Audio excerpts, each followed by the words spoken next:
Doctor Mohammad Yunus, আপনাকে আমাদের অনুষ্ঠানে স্বাগত জানাই।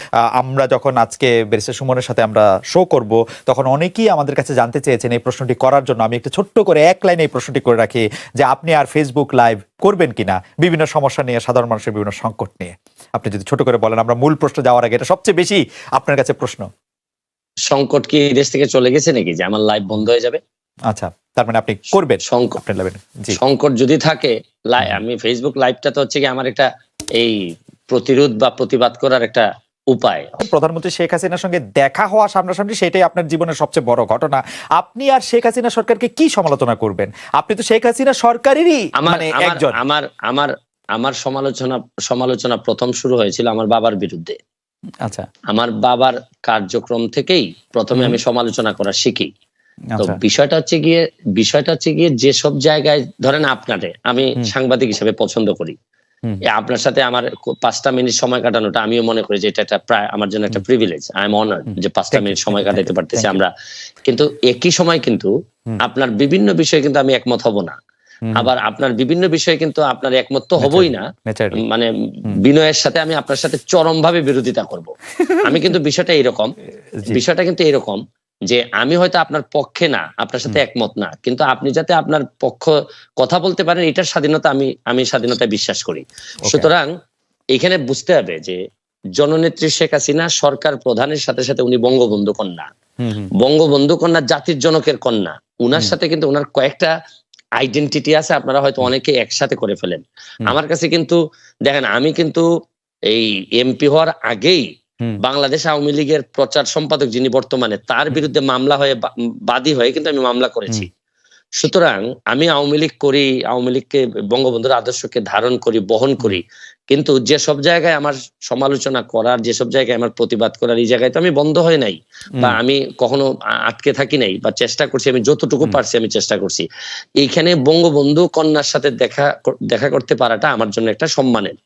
এইখানে আপনারা মিলাই ফেলবেন না, কিন্তু উনি সরকার প্রধান যখন হবেন তখন সরকারের দায় যতটুকু থাকবে, যতটুকু উনার নেয়ার বিষয় আছে, এখানে আমি হয়তো উনাকে বলবো যে মাননীয় নেত্রী, এখানে আমার মনে হয় কাজ করার সুযোগ আছে। আমার হয়তো বলার এইখানে একটা জিনিস হয়েছে কি, এবার সংসদে আপনি কখনো কোনো খারাপ ভাষা হয়তো শুনবেন না, বকাবকি শুনবেন না, গালাগালি শুনবেন না। এইবারের সংসদ হবে ভদ্রলোকের সংসদ।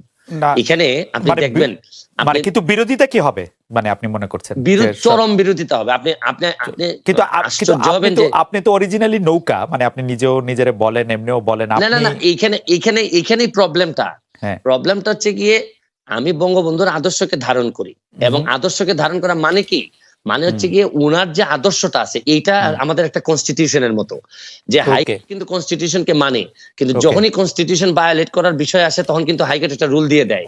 তো বিষয়টা হচ্ছে গিয়ে যে আমার এই জায়গাটা ঠিক রেখে আমার দেশটাকে বাঁচানোর জন্য, দেশটাকে ভালো করার জন্য আমার যে সব জায়গায় নক করতে হবে, এইসব জায়গায় আমি স্বতন্ত্র হিসাবে আমার তো আরো স্কোপ আরো বেড়ে গেল। রাইট। বঙ্গবন্ধুর আদর্শের কোষ্টি পাথরে এই বিরোধী দলের নেতা নেত্রীদের জেলে রেখে ইলেকশন করাটা কেমন আসলে? সাইদুল হক, আমি আপনার কাছ থেকে জানতে চাইবো যে সত্যি সরকার চায়, এবং একটি ফর্মুলা এসছে যে আমরা আসলে, আমি বারবার এই ফর্মুলাটি আসলে সরকার যারা সমর্থক, সাংবাদিক, বুদ্ধিজীবী তাদের কাছে শুনছি যে বাংলাদেশে নাকি দেখতে হবে এরকম একটি ছাঁকনি দিয়ে যে কারা আসলে স্বাধীনতার সপক্ষের শক্তি, কারা স্বাধীনতার সপক্ষের শক্তি দুই, তারাই আসলে সরকারি দল বা বিরোধী দল থাকবে, বাকিরা সব বাদ পড়ে যাবে। এইটি সম্পর্কে আপনার একটু মতামত জানতে চাইবো।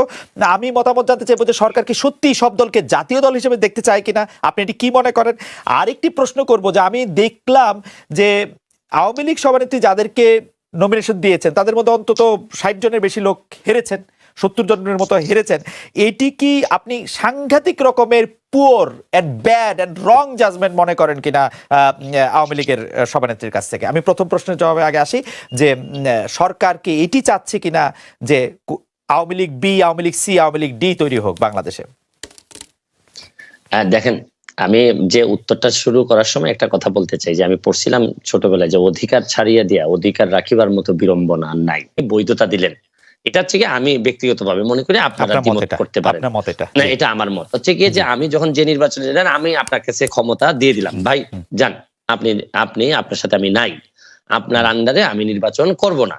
তারপরে এই নির্বাচন কিরকম হয়েছে এটা নিয়ে তর্ক বিতর্ক করা, আমি আমার জায়গায় স্ট্যান্ডিং থাকবো যে আমি শুনেন, আমি যে কারণে আপনার আন্ডারে নির্বাচন করতে চাইনি এটা নিয়ে আমার বিভিন্ন বৈধতা থাকতে পারে, যৌক্তিক ও যৌক্তিক দাবি থাকতে পারে। এই দাবি কিন্তু এখন আর উনাদের কিন্তু এখন আর এই জায়গায় নাই। যেমন ধরেন আমি স্বতন্ত্র, কিন্তু স্বতন্ত্র হইল দুইটা জায়গায় আমার, আপনি আমাকে আনকম্প্রোমাইজিং। একটা হচ্ছে গিয়ে যে আমি বঙ্গবন্ধুকে ধারণ করি, বঙ্গবন্ধুকে বহন করি। আরেকটা হচ্ছে গিয়ে মুক্তিযুদ্ধের সপক্ষের শক্তি হিসাবে আমি নিজেকে দাবি করি এবং এই অনুযায়ী কাজ করি। এই জায়গাটাকে আপনি যদি বলেন যে এই জায়গা যেহেতু আপনি মানেন, তাহলে আপনি বি টিম, তাইলে আমি সম্মানের সাথে আপনার সাথে দ্বিমত করতে চাই। আমার প্রশ্ন হচ্ছে গিয়ে যে বাংলাদেশে এই দুইটা জিনিস না মানার পরে আমার কাছে মনে হয় যে এটা খুবই হতাশাজনক। আপনার সাথে আমার আর বক্তব্য চলে না।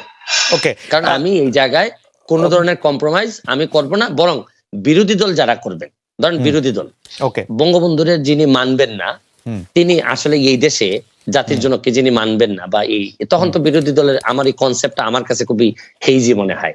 একটা ছোট ছোট কয়েকটা প্রশ্ন করতে পারি। এক নম্বর প্রশ্ন হচ্ছে, আপনি ছোটই করবেন, আমি জানি আপনি ছোটই করবেন, আমি জানি এই ব্যাপারে আমার অভিজ্ঞতা আছে, আপনি বলেন।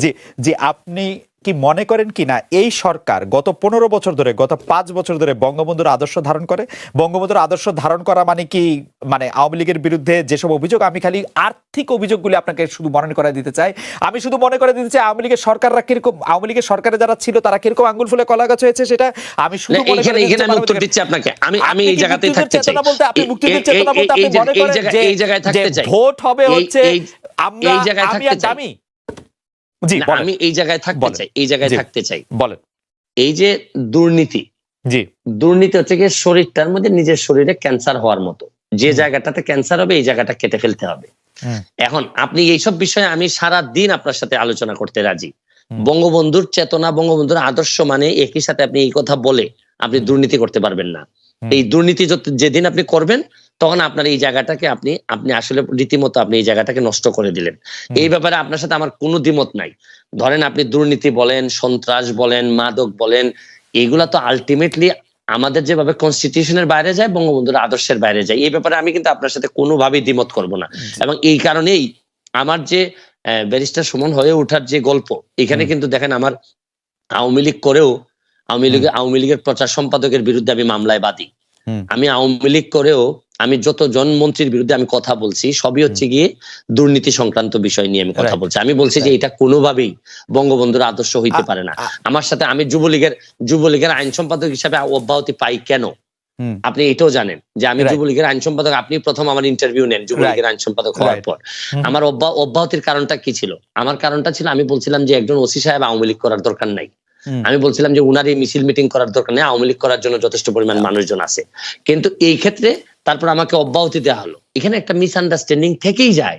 আমি বলছি বাংলাদেশের হয়েছে কি, আপনি বাংলাদেশের আদর্শ, রাষ্ট্র, সরকার প্রধান, দলীয় প্রধান, এগুলার মানুষ এমন ভাবে গুলাই ফেলে যে এখন আমরা এক জায়গায় নিয়ে কথা বলতে পছন্দ করি। আসলে কিন্তু আমি সরাসরি প্রশ্ন করি, শেখ হাসিনা বঙ্গবন্ধুর আদর্শ ধারণ করেন বলে আপনি মনে করেন কিনা? অবশ্যই। আর মুক্তিযুদ্ধের চেতনার মধ্যে আপনি বলে রাখছেন, আপনি আমাদেরকে বলছেন, অনেক দর্শক আমাদেরকে দেখছেন, আপনারা শুনলে আসলে দর্শকরা 46,000 দর্শক একসঙ্গে লাইভ দেখছেন ইউটিউব এডিটে, বড় নাম্বার। তো আমরা মনে করি যে সকল দর্শকের সামনে আপনি বলছেন যে বঙ্গবন্ধুর আদর্শ এবং মুক্তিযুদ্ধের আদর্শের বাইরে কোনো কিছু হলে আপনি তার সঙ্গে নাই, আপনি সেটির মধ্যে বলবেন। আমরা